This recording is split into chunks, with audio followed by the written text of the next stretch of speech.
As I was saying earlier, I haven't recorded things for a while because the room was getting decorated. I did a couple of recordings in the car, and we were down in Wicklow again in September, and I recorded a piece to camera when I was down there, and I was going through my archives, and I came across it. I'd forgotten I'd even done it, and actually it's more apt now than I think it was then. So here's my musings from our little cabin in Wicklow.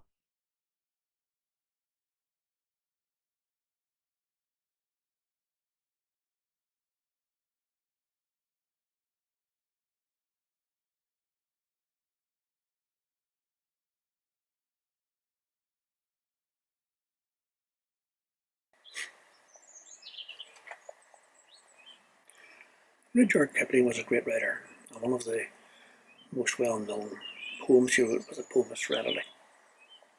God, grant me the serenity to accept the things I cannot change, the courage to change the things I can, and the wisdom to know the difference.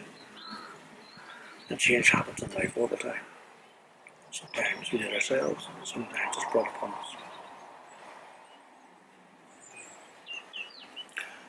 And I'm here back at this wonderful cabin here in the Wicklow Mountains. That's something that my wife and I, this is a place where my wife and I have visited many times over the past few years since we found it. We've enjoyed it. We love coming here, the serenity, the peace, the break, the change. But the owners, Killian and Yukita, have decided to move on. They're selling up the house and land, going away. Going back to her roots. And that's something we can't change. We can't force them to stay. So, all the years before we found here, we're fine and happy. All the years after this, we'll be happy too. That is a change we can't stop happening.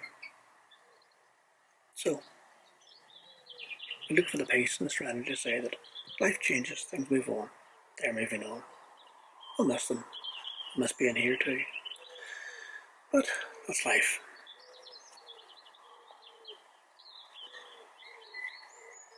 Because you see, the thing is, the wisdom to know the difference of the things you can change and things you can't is a sign of maturity, a mark of maturity.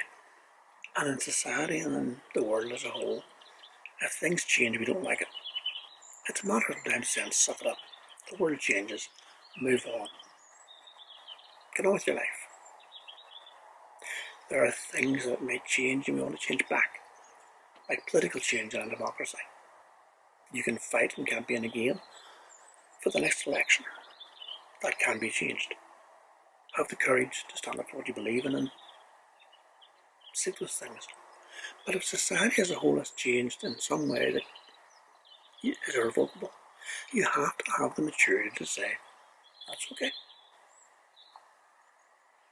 So to the likes of the Mark Driscolls and the Doug Wilsons, who do not like women's emancipation and want society to go back to when it was that women relied on men and take away their vote, take away their rights as individuals and make them dependent upon their fathers and then their husbands. And that's this ideal world that you want. That's never going to happen again in the West. Half the population have fought tooth and nail for decades to have equal rights with men, to live lives independently and make their own decisions. You're never going to go back to that. So these Christian nationalist preachers who want to go back to when things were great, not that they ever were, look back at the history and realise it was so many things that had to be fought against and had to be changed, like slavery for one example.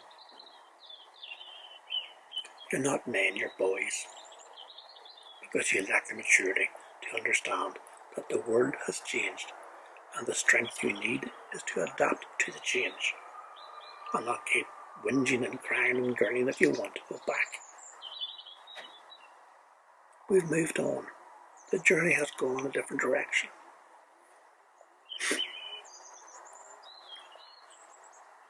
And the mature and robust men must simply adapt to that. Accept it. and live with it. Serenity, courage, wisdom. Do you have them all? And if you don't, then get out of the way and let the rest of us get on with our lives.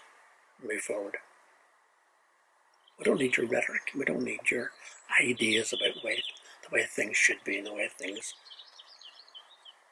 or how good things were.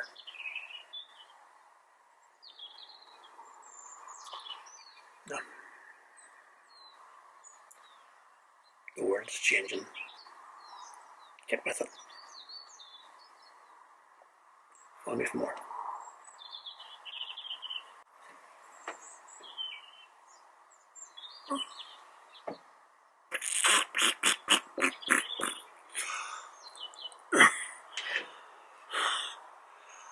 On my back.